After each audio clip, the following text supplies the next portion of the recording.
TV Harian Nasional adalah media yang mengangkat dan menyajikan perkembangan seputar politik dan hukum, ekonomi, pariwisata, pendidikan dan budaya, serta pertanian dan perkebunan. Ini penuhin panggilan pengadilan, saya kan mohonkan PKPU untuk Jiwasraya. Nah, kedatangan saya ini mudah-mudahan permohonan saya bisa diterima. Saya mohon keadilan supaya punya kepastian hukum. Saya sudah dibawa ombang-ambing ini dari 2018 akhir investasi saya. Mestinya polis saya jatuh tempo 1 tahun. Sampai sekarang nggak ada kepastian. Terus terakhir ini saya dapat berita lagi di BUMN itu mau direstrukturisasi.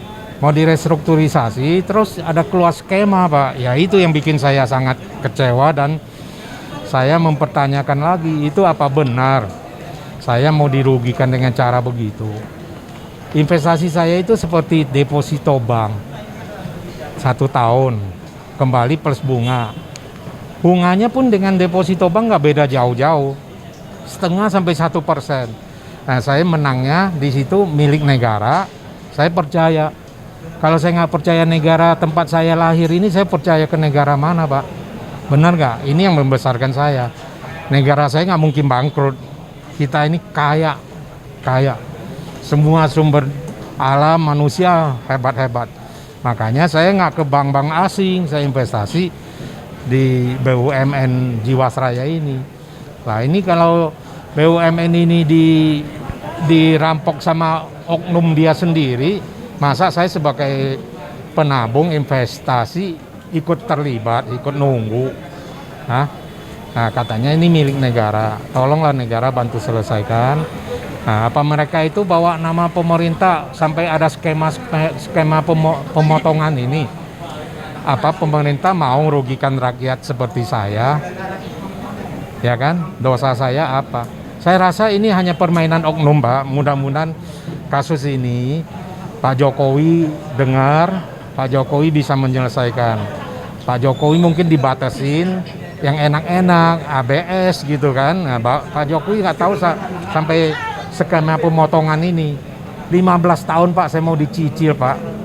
Wajar nggak? Terus kalau pilih yang 5 tahun, saya dipotong dulu 30%. Juga nggak wajar. Makanya sekarang kebetulan saya minta bantuan Jokowi Mania. Kebetulan saya pecinta Pak Jokowi, luar biasa saya. Dari dia masih gubernur sampai jadi presiden, disitulah saya berani investasi di BUMN. Saya mengharap permohonan saya diterima supaya punya kepastian hukum buat saya. Saya hanya nuntut keadilan aja, itu. Nah, saya datangnya ke pengadilan. Soalnya saya sudah berulang kali ke korporasi tersebut, nggak bisa nyampe ke dalam, Pak. Saya ini dipermainkan seperti apa, saya nggak ngerti. Saya pada pemilik, nggak bisa duduk bersama. Sampai ke OJK pun saya datang, Pak. Padahal saya nggak punya hubungan dengan OJK. Saya bukan di bawah pengawasan dia. Dia bukan mengawasi saya, dia ngawasin bank, asuransi itu. Tapi OJK juga tetap nggak tembus. Makanya saya langkah ke pengadilan ini. Padahal saya sih sebenarnya, saya per orang begini sih gak ada urusan sama OJK. Saya percaya, saya di sini hidup, saya diatur sama undang-undang, saya taat sama aturan negara. OJK kan untuk mereka, korporasi yang di bawah pengawasan dia kan. Saya masih niat baik, sampai ke sana saya langkah. Mohon, saya bikin surat, nggak ada jawaban. Nggak ada, saya mohonkan OJK, malah saya sesuaikan di dalam undang-undang, mohon dia PKPU kan, ada pilotkan ini Jiwasraya supaya aksesnya bisa bayar. Saya kaget gak? Di mana-mana itu ada di media itu dia mau lelang-lelang akses. Saya nggak tahu di perusahaan dia ada berapa besar akses, tapi saya udah dikagetin.